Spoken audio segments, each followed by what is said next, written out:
All right, good day, everybody. Steve Prasbrowski here. Welcome to tip number 8 from the series 101 Tips to Ace Your Promotional Exam. So if you've seen the other YouTube episodes I put together, I've talked about tips 1 through 7.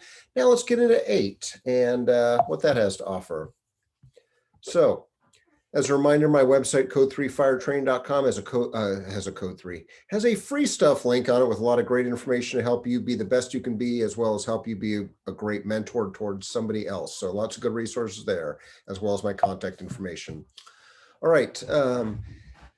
As shared previously, the 101 Tips book was recently published by fireengineeringbooksandvideos.com, available there, as well as off my website, code3firetrain.com. There's a 25% off code you can use, 101 Tips in the green box there. Again, I'm basing this series, trying to share information about each of the tips. More information obviously is within the book, but for at least for the short term, you can get a flavor for what's within the book there. So tip number 8. Tip number 8 is simple. Take charge of your career / professional / personal development. Think about it. When we get hired on the job as firefighters, we're human beings, right? It's not uncommon to sort of almost expect things to be given to us, to be done for us. We almost sometimes expect that a road is paved for us to move forward on. Well, if you think about it, yeah, your department does put you through some type of recruit academy in the beginning to train you on the basics of becoming a firefighter. But really after that, it's up to you to decide what you want to do. And that's the challenging part, is that a lot of people wait for the department or the organization to provide them with all the tools, all the training, all the education, all the experience, all the guidance, all the mentoring to be successful. I mean, don't get me wrong, I'm the department's training officer, and I sure wish I could provide everything I mean, not just myself, but our team, our staff, our crew, to help prepare everybody for everything they want to do, not just promotional wise, but just in their position. But we just don't have the time, energy, or effort, not to mention money, to be able to do that. So the point comes back to, if you want to be successful in anything at life, you've got to take charge of it, because if you're waiting for others to do it, it's never going to happen. It is amazing though, when I hear people, I'll ask someone a question about, hey, did you take this class, take that class?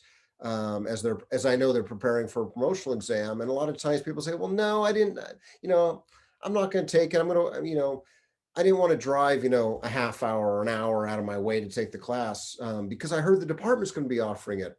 I've lost count at the amount of times that I've heard someone say, no, I'm not going to take the class there outside the department. I'm going to wait for it to be offered here because our chief or our training captain or somebody said they're going to be offering this class here in the next 6 months. Well, guess what? Things can and do change. My thought is yeah, it'd be nice if the department hosted classes internally so you didn't have to drive, or you could do them on duty, but it doesn't always work that way. So, and besides the time factor, meaning budgets can change, situations can change. Hey, we're in a pandemic right now. Who'd have thought that? Threw everything, out the window. So my thought, besides taking charge of things yourself, is if there's a class you want to take advantage of it. If it fits your schedule, take it, get it out of the way, done. Now you can move on to something else. Yeah, you may have to invest your own money, but that's reality. You got to sometimes spend money to make money.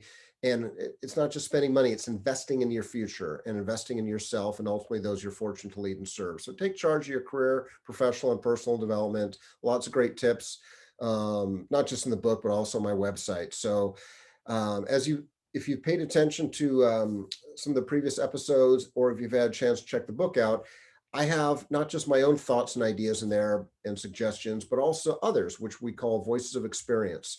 So the voice of experience for tip number 8 is my buddy, Captain Jared Sergey from Norfolk, Virginia.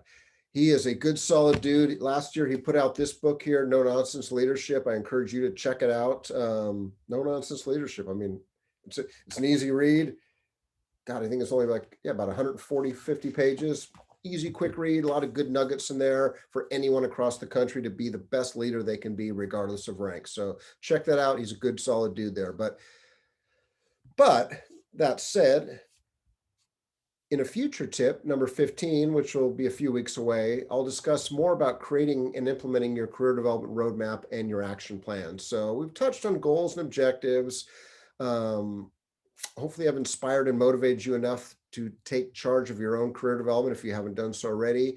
And then in future episodes, I will give you some tools, some tips, some suggestions to help you build upon that. And we'll go from there. So without further ado, hey, think about it. If you do not take care of, excuse me, if you do not take charge of your career, professional, personal development, nobody else will. Trust me, that badge does not drop from the sky.